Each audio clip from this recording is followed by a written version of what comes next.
में 195 देशों ने प्रतिभाग किया, उसमें से 193 सदस्य बने और 193 जो देश थे उन देशों ने सोचा किसके बारे में कि आखिर हमारे अपने अपने देशों में हम क्या काम करेंगे। जैसे आज मैं आपको बता रहा हूं कि आप अपने गांव में क्या काम करेंगे, तो हम सोच रहे किसके बारे में, गांव के बारे में। लेकिन सारे देशों के जितने नेतृत्वधारी थे उनने किसके बारे में सोचा, देशों के बारे में, कि देशों में आखिर किन चीजों पे विचार विमर्श होना है। तब जाके 2-4 चीजें ऐसी निकली जिसपे सभी को क्या करना था, विचार चिंतन मंथन करना था। उसपे सबसे पहली जो किसी देश की समस्या है वो है गरीबी।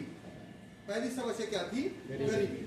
दूसरी जो समस्या निकल के आई वो थी शिक्षा, कि हम शिक्षा को कैसे बढ़ाएं, और स्वास्थ्य हो गई। फिर अन्य और समस्याएं धीरे धीरे निकल के आई थी। तो हम आपको एक बात बता दें कि गरीबी हो गई, स्वास्थ्य हो गया, शिक्षा हो गया, बुनियादी ढांचा हो गया, इन सब के जब वो लगातार पॉइंट लिखते रहे तो लगभग आपके कितने पॉइंट निकल के आए, 17 बिंदु। कितने बिंदु निकल के आए, 17 बिंदु। अब आपको सतत का मतलब बताता हूं। सतत का मतलब होता है धीरे धीरे धीरे होने वाला विकास। एक होती है वृद्धि, एक होता है विकास। अब वृद्धि का मतलब आपको समझाएं, जैसे आप इस कमरे से अंदर जा रहे हैं, इन्होंने एक दरवाजा वहां पे बना रखा है, तो वो दरवाजा क्या है कि उस दरवाजे से अब उन्होंने ज्यादा लंबाई नहीं रखी। क्यों नहीं रखी, कि उनको पता है कि शायद इससे लंबा व्यक्ति इस कमरे में कोई भी नहीं आएगा, तो वो थी आपकी वृद्धि। अब आपकी बात कर रहे हैं विकास की, कि पहले पिछले क्या हुआ, आप लोगों को ये तय करना है कि हम जिन चीजों का उपयोग और उपभोग कर रहे हैं, एक होता है उपयोग और एक होता है उपभोग।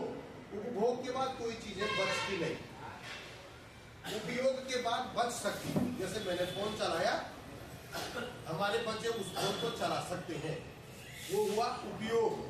और एक हुआ उपभोग, मैंने केला खाया तो अब कोई केला दोबारा नहीं होगा, दूसरी हमें क्या करना पड़ेगा, उत्पादन करना पड़ेगा। हमने जो गेहूं खा ली वो गेहूं दोबारा नहीं होंगे, लेकिन उन गेहूं का क्या करना पड़ेगा, उत्पादन करना पड़ेगा। तो उपयोग के अनुसार हमने जो उपभोग किया है, उपभोग के लिए हमारी भावी पीढ़ी उन चीजों को खा सके, इसके लिए इन्होंने थोड़ा चिंतन किया, मंथन किया। तब जाके 193 देशों ने क्या किया, इसमें प्रतिभाग किया। वेटिकन सिटी और अन्य एक और है, उनको उसमें से अलग रख दिया गया, वो इसमें प्रतिभाग उन्होंने नहीं किया। इस हिसाब से कभी कभी एक प्रश्न पूछा जाता है कि विश्व में कितने देश हैं, तो लगभग यूएन की जो रिपोर्ट आती है तो उसमें कहा जाता है 193 देश है। कितने देश बताते हैं, 193, जबकि 246 तक देश हैं। लेकिन उन देशों में क्या है, उस हिसाब से उन्होंने क्या नहीं किया, एक संगठित ढांचा उनका नहीं है। क्लियर हो गया है। तो कहने का मतलब 2030 तक जिस विकास को हमने करना है, इसका हमने लक्ष्य रखा है, तो हमारे छोटे छोटे होते हैं लक्ष्य और हमारा बड़ा होता है उद्देश्य।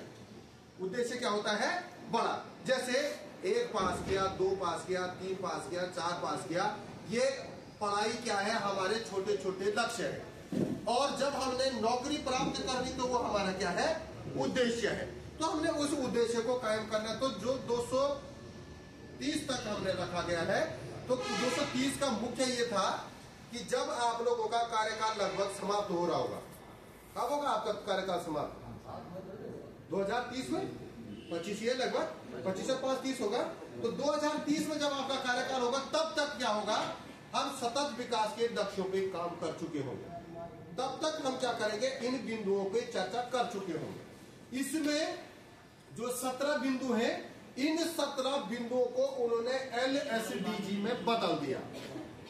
इसमें से 1 नंबर, 2 नंबर, 3 नंबर जब आप पढ़ेंगे तो ठीक आप 14वें नंबर पे आएंगे। तो 14वें नंबर पे वो हमारे उत्तराखंड के लिए सटीक नहीं है, वो है सागरों और महासागरों के लिए। तो उत्तराखंड में सागर और महासागर नहीं है। क्लियर हो गया है, आप समझ रहे हैं। नदी है, नदी नाले हैं, लेकिन सागर महासागर नहीं है। तो जिन क्षेत्रों में सागर महासागर है, हम देख रहे हैं, हम धरती पे जीवन यापन कर रहे हैं, आप लोगों ने मकान बनाए हैं, सब कुछ बनाए। इसके बाद कुछ लोग हवा में है, हवा में एयर वाला जो मामला आता है, उसके बाद कुछ लोग धरती में नहीं है, हवा में नहीं है, कुछ लोग हैं पानी के अंदर। तो पानी के अंदर भी कुछ बस्तियां हैं, वहां भी कुछ लोग निवास करते हैं। कहा? पानी, आपको पता है?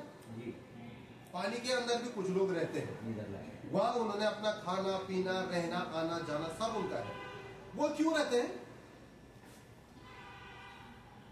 आपको पता नहीं कि पानी के